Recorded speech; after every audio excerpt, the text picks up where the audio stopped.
the head of social media for the ACLU Nebraska, and one of the reporters came up for the local news station, and they just asked him if he wanted to make a comment about what happened. He said no. He asked another one of the ACLU staffers if they want to do it, and she said no. And he goes, Jesse, do you want to? I'm like, sure, why not? And so that's how I ended up on the news with that one. It was I just happened to be standing there. Yeah, it's well, we need somebody in our community to be interview and have a different kind of voice, so that's good for you. And so next thing we want to talk about is healthcare, because you and I both know, if we stop receiving our medications, hormones, we as a person will probably become very, very imbalanced, depressions, and we can't be ourselves. So if we put that, let's say, in a child, like, anyone under 19. Yeah, it's truly distressing. And they're not just coming after the trans youth healthcare. They're coming for all trans healthcare, and that's been made clear by the American Principles Project. They've started with youth healthcare because they can start saying mutilation and sterilization, and then they can say anybody who supports that is a groomer or a pedophile.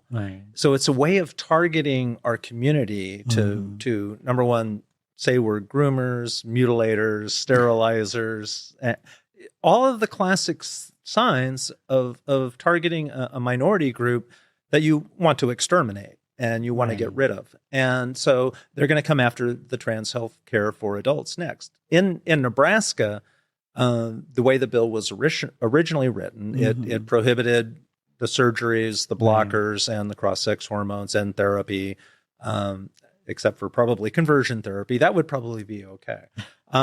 What they did is when they got to the final vote,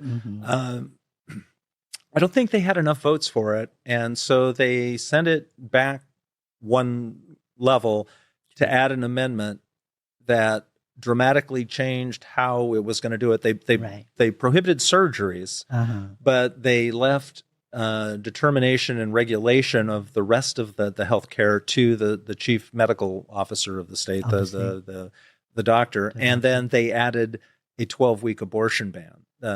They had a 6-week abortion ban bill that had made it to the final round, but they couldn't end the filibuster on it, and so it died. And so in an effort to get this bill passed, they added a 12-week abortion ban to it. And so it ended up getting enough votes to go back up. And so, yes, they ended up, we lost by one vote they had just enough votes to end the debate on it. And so it was able to be voted on and passed. And that leads us to where we're at now, which is we don't know what trans youth healthcare is going to look like in Nebraska until October.